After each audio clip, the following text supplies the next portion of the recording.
শ্রীমদ্ ভগবদ্ গীতা সপ্তম অধ্যায়।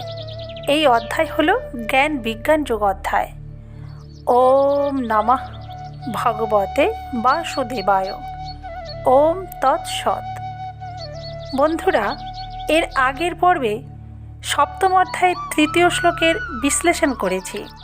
এই বিশ্লেষণ করতে গিয়ে একটি প্রশ্ন মনের মধ্যে উদয় হয়েছে। প্রশ্নটি হলো, আমাদের ভগবানকে কেন প্রয়োজন হয়? এই প্রশ্ন নিয়ে চিন্তা করলে বোঝা যায় আমাদের এমন কিছু প্রয়োজন আছে যেগুলি আমরা নিজেরাও পূরণ করতে পারি না এবং জগৎ সংসারের দ্বারাও পূরণ হওয়া সম্ভব নয়।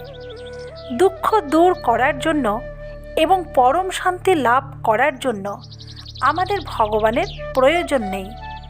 কারণ আমরা যদি কামনাগুলি সর্বতোভাবে পরিত্যাগ করি, তাহলে স্বতই আমাদের দুঃখ দূর হয়ে পরম শান্তি প্রাপ্ত হওয়া সম্ভব হয়, অর্থাৎ আমরা মুক্ত হয়ে যাই। পরম প্রেম প্রাপ্তির জন্যই আমাদের ভগবানকে প্রয়োজন, কেননা আমরা ভগবানেরই অংশ।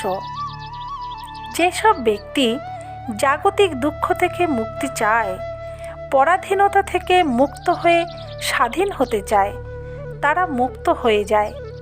কিন্তু যারা জগৎ সংসারে দুঃখ পেয়ে মনে করতে থাকে, আমার যদি কেউ আপনজন হতেন, যিনি আমাকে তার শরণাগত করে বুকে টেনে নিয়ে আমার দুঃখ, শোক, পাপ, অভাব, ভয়, নিরসতা ইত্যাদি দূর করবেন, তারা ভক্তি লাভ করে। অর্থাৎ মুক্তি প্রাপ্ত হওয়ার জন্য ঈশ্বরের প্রয়োজন নেই, কিন্তু ভক্তি লাভ করার জন্য ঈশ্বরের প্রয়োজন হয়।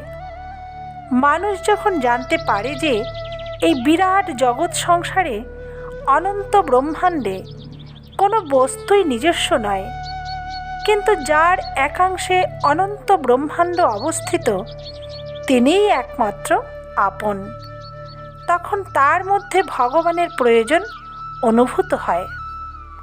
কারণ নিজস্ব বস্তু একমাত্র তাই হতে পারে যা সর্বদা আমাদের সঙ্গে থাকে, এবং আমরাও সর্বদা তারই সঙ্গে থাকি, যা কখনো আমাদের থেকে আলাদা হয় না, এবং আমরাও কখনো তার থেকে পৃথক হই না। ভগবানই একমাত্র সেই বস্তু হতে সক্ষম।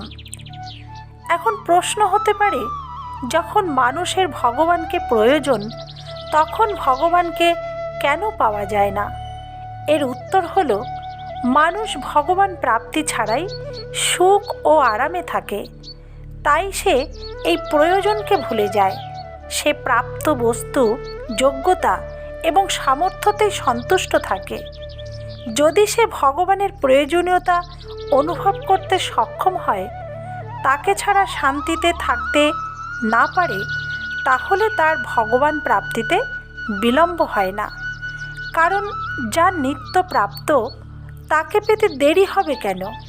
ভগবান তো গাছ নয় যে আজ গাছ পুঁতলাম আর কয়েক বছর পরে ফল পাওয়া যাবে।